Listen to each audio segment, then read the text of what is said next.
I wouldn't call Japanese men gentlemen. The toilet got clogged. I had to call a repairman. It cost around $400. Right now, I don't feel like making friends among Japanese people or getting married again. Many Japanese men have lovers on the side. The wife doesn't know her husband has someone else, but actually, she does know. In Japanese marriages, there is usually no sex. When children appear in the marriage, the wife automatically becomes just the mother of the children. Japanese people tend to belittle themselves, speak badly about themselves, and also about their husbands and children. We spent half an hour in the ambulance filling out forms before going to the hospital. As a mother, that really broke me. Hello, friends. I'm happy to welcome you to the Holly Lolly channel. Today, we are visiting a very bright and positive person who has been living in Japan for almost 20 years and knows this country not only from the outside, but also from within. In this interview, we'll have an honest and open conversation about what it's like to be a woman, a professional in your field, and a person living in a different culture. So, let's meet the wonderful Lana sitting next to me. Lana, hello. You've been living in Japan for around 20 years. What brought you to this country?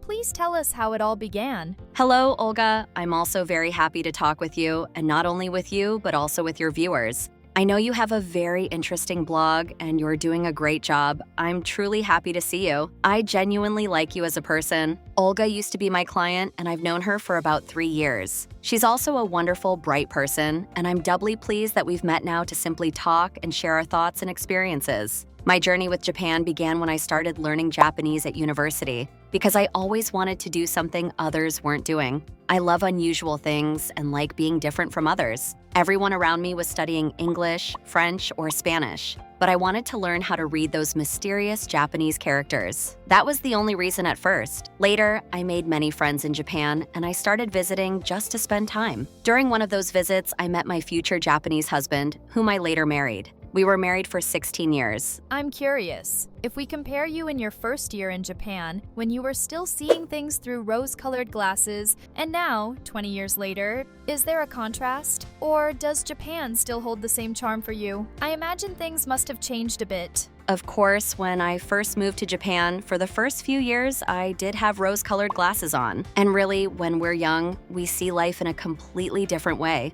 Maybe that's the beauty of it, but now after living here for 20 years, I don't have those rose-colored glasses anymore because I feel like I've seen everything under a magnifying glass. My attitude has changed, and that's normal. It's the right thing. I think if you asked any foreigner who has lived here for a long time, they would say that over time, as you learn the culture and the Japanese mentality from the inside and communicate with them, you start to change, and your perception of the country and the Japanese people changes too. You've touched on the topic of mentality, and I wanted to ask how you personally feel about the Japanese mentality. How close or suitable is it for you? The Japanese mentality is a whole separate topic. To me, Japanese people are like they're from another planet, some very distant one. They live in their own world, which is very hard for foreigners to understand and accept.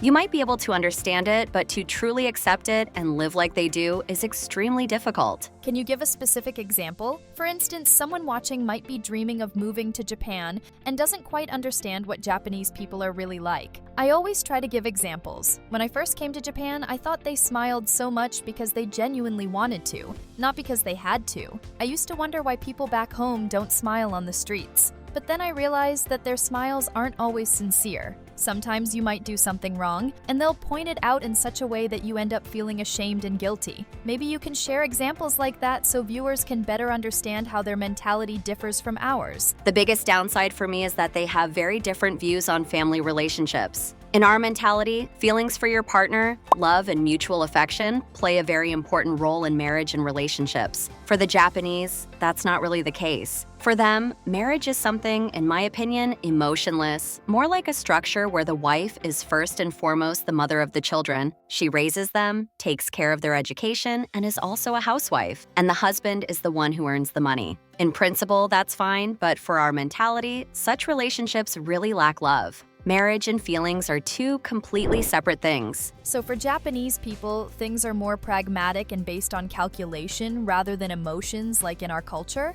I think so. And how do Japanese men court women? I've heard that gender roles are different here, like they won't help carry heavy bags or give flowers very often. I wouldn't call Japanese men gentlemen. Honestly, I didn't have much experience dating different Japanese men before my marriage. I met my future husband, he started courting me, and then we got married. But my husband, by the way, did carry heavy bags and gave up his seat on the train too, even though that's not typical for Japanese men. Was that something you taught him, or was he already that way when you met? It could go either way. I might have handed him the bags to carry, but he also did it on his own. I think the viewers would be very interested to know what you do in Japan. I've come to you from time to time for services, and I'm very satisfied. Svetlana is a wonderful cosmetologist, hairdresser, and stylist. Let's talk about the treatment chair we see on camera. This is a cosmetology treatment chair. I'm not a dentist, as some might think because of my white uniform. Yes, I've been working in the beauty industry for about 9 years. I started as a hair colorist because I knew how difficult it is for foreigners to find a specialist in Japan who can work with European hair. That's why I wanted to learn how to do it myself. And about 5 years ago, I decided to expand my field in the beauty industry and started studying aesthetic cosmetology. How hard or easy is it to open your own business in Japan? What challenges did you face?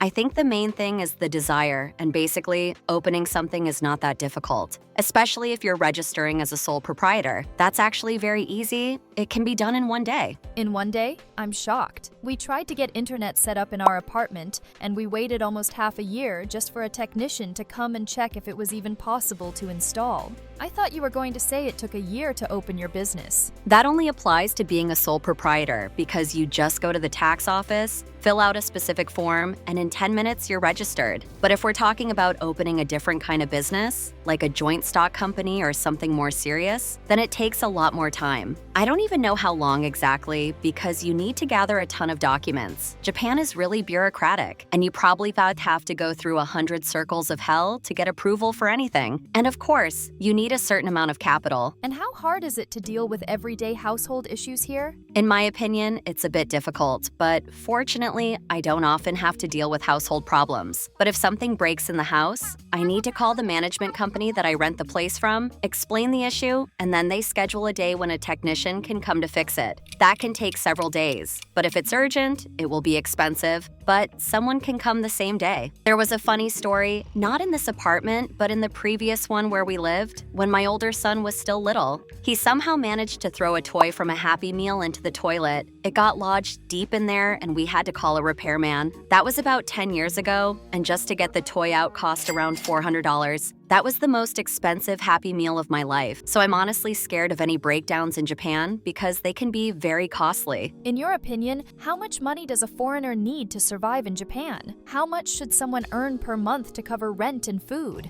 I have a family of 5 with kids, so it's hard for me to calculate for just one person. But often people come here for language school and need to rent a small apartment. Can you give a rough estimate? Well, just to survive. To have something to eat and a place to sleep with the bare minimum, I think you need at least $2,000 to $20,500. But that's just for survival. A lot depends on where you rent. If it's in central Tokyo, it will be more expensive than somewhere on the outskirts. You can live about 30 minutes away from the center of Tokyo, and while it's technically not Tokyo but a neighboring prefecture, housing there is cheaper. A room for one person, though it won't be anything special, just a place to sleep, will cost around $600 per month. Food prices are unfortunately going up, like everywhere else. I think it's about $800 per person per month. Thank you very much. I've been living in Japan for 3 years and you've been here for 20. Still, every month I feel like I discover a new piece of understanding about the Japanese. I'm curious, since you have so much experience, what are the Japanese really like, and what might we still not know about them? That's a tough question. Honestly, I don't even know how to answer. It's one I should have prepared for. At this point, I've developed a kind of comfortable strategy for myself. I live in a parallel layer. I'm among the Japanese. Yes, they're all around me. I'm in Japan.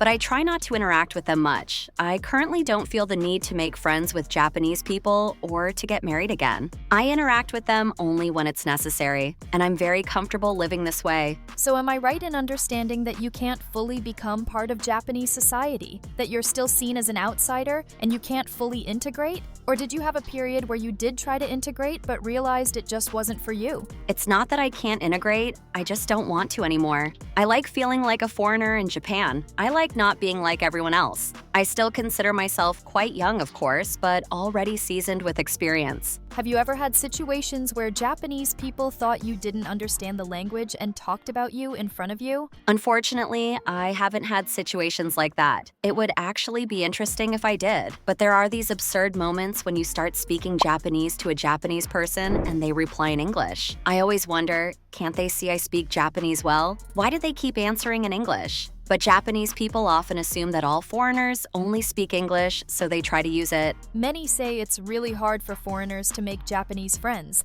and most end up socializing with people from their own countries. Do you have any Japanese friends, or do you mainly connect with other foreigners? I don't have any Japanese friends, and I'm not trying to make any right now. In general, the concept of friendship is quite deep. When we talk about friendship, we mean that we can talk to a friend about anything. For us, a friend is like a psychologist. That doesn't work with Japanese people, or rather, it's one-sided. They'll gladly listen to you and they'll probably be really curious to know everything about you, but they will never talk about themselves. Many of my acquaintances who, like me, live in Japan also don't have Japanese friends. If you just want someone to go out with, have a drink in the evening, sit and chat about the weather, fashion, or everyday issues, then Japanese people are fine for that. Do your children have friends? They're half Japanese, right? I'd like to know, do they identify as Japanese and do they have Japanese friends? Yes, my children only have Japanese friends here. Sometimes when we go back to visit their grandparents during holidays, they play with the neighbors or my friends' kids. But once they return to Japan, after about a month, the Japanese environment takes over again and they turn back into Japanese kids. Is it true what people say, that infidelity is common in Japanese families and that people are quite tolerant of it? For example, that a husband might have someone on the side, but as long as he brings money home, it's fine. Or is that more of a myth? I won't say it's a myth, and I won't try to debunk it either. It all goes back to the idea that marriage and feelings are separate for Japanese people. So yes, it's possible for both men and women to have someone on the side. It's also said that Japanese people are very afraid of being judged, and that's why they can live in such situations for years, and the divorce rate is low. But is that changing now? Are Japanese people less afraid to get divorced? I think for Japanese people to get divorced, something truly extreme has to happen. For example, while for a European infidelity might be a good enough reason to divorce, especially if it happens more than once, for Japanese people, it's considered normal. Romantic relationships are generally absent in Japanese marriages. I think most husbands and wives are okay with that. Also, I think that once children are born, the wife automatically becomes just the mother of the children. She's no longer a beloved woman, she's a mom and a homemaker, and that's it. The husband no longer looks at her with love in his eyes. I understand that Japanese people probably won't throw dishes or loudly argue, but still, after 30 years of marriage and always smiling at each other,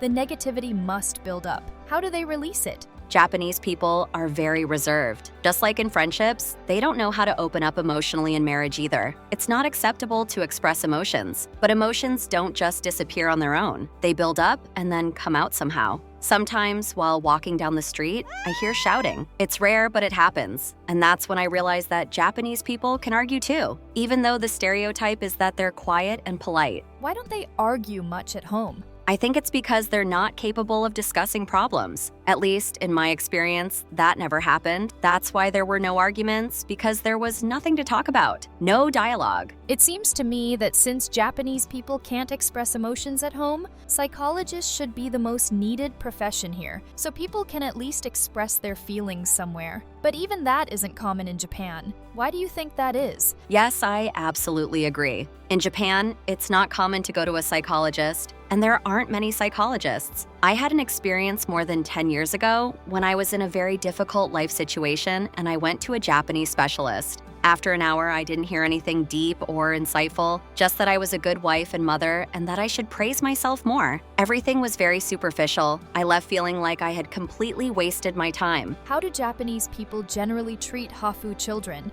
I've heard very different things. One of my acquaintances told me that her child is actually bullied at school, while others say that people really love kids like that. The information is totally contradictory. Fortunately, I have 3 children, and none of them have experienced any bullying, abuse at school, or discrimination so far. Personally, I've been living in Japan for 20 years and I've never faced discrimination either. I honestly believe that if you're looking for it, you'll always find it. It also plays a role if the mother is constantly worried that her child will be bullied at school. Those fears transfer to the child and become like a magnet. I truly believe that. Maybe it doesn't apply in all cases, but it does happen. I've heard that bullying exists in schools, but not only toward Hafu children. It's not just a Japanese problem. Kids everywhere can be pretty mean when they're young. My kids have really good friends and good relationships with their peers. I have nothing bad to say. That's wonderful. And in general, speaking about parenting, how do Japanese people raise their children? Is there something different about their approach compared to ours? Japanese people put a lot of emphasis on education. On the one hand, that's good. On the other hand, kids don't have a childhood.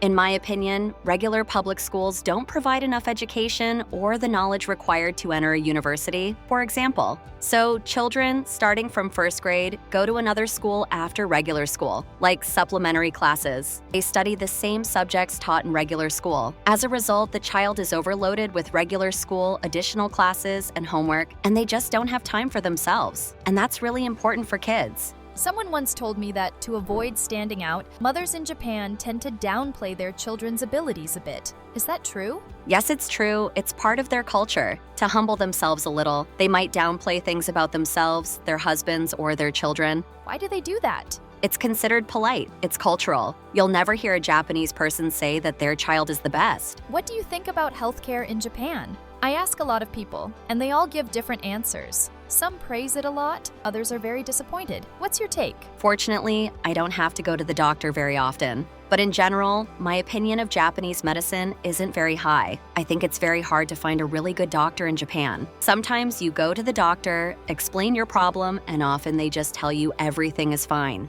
They don't want to run any tests. They just say to eat less and relax. In what situations is it considered appropriate to call an ambulance here? Probably only in very extreme cases when someone is really in bad shape. For example, if a child has a high fever, you don't call an ambulance. You go on your own. I've only called an ambulance once in my life for my younger son. He fell at home with a chair and I heard a scream from the other room. I ran in and saw him lying there after hitting his head on the back of the chair. Of course, we called an ambulance. But when they arrived, we sat inside the ambulance in front of our house for half an hour filling out paperwork before they even took us to the hospital. Japanese people like to drag things out, I must say. Where things could be done in seconds, they drag it out. They ask unnecessary questions very slowly and repeatedly, driving foreigners crazy with their behavior. But I also want to add something positive about Japanese medicine. I've heard that there are many good specialists here for cancer treatment. Unfortunately, it's a common illness in Japan, but they have excellent doctors, and the treatment is very good here.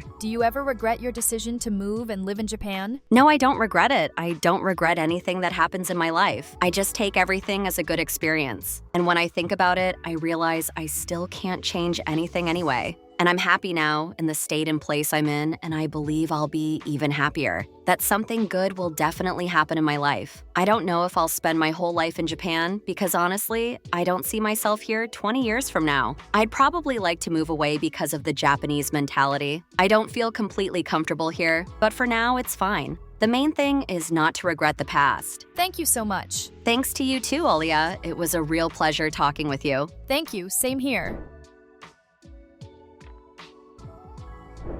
Is this a townhouse? Yes, it's something between an apartment building and a private house. We have our unit on the first floor, and on the second and third floors, there are 2 small apartments where neighbors live. I don't even remember their faces. There's an entryway here, which is always divided. You have to leave your shoes on the lower level. I've been kindly given slippers, so I'll follow the Japanese tradition and put them on before going in to see what's here. Welcome! Can you tell us what this intercom system is? The intercom is this device here, and that one is the security system. Honestly, I don't really understand how it works. I know that when the lights are red, some windows are open, and when they're green, they're closed. The intercom also has a menu. Honestly, I don't use it. This button is to talk to someone outside, and this one is to turn it off. I couldn't help but notice. You have a hole in the wall. Can I ask what happened? First of all, take a look at how thin the walls are in Japan. And actually, kids did that. I think many moms will understand. Here's the bathroom. I think this is the door that can't be locked from the inside. Ours actually has a lock. We got lucky, but this one here doesn't have a lock. There's a shower area and a control panel. How do you use this whole system?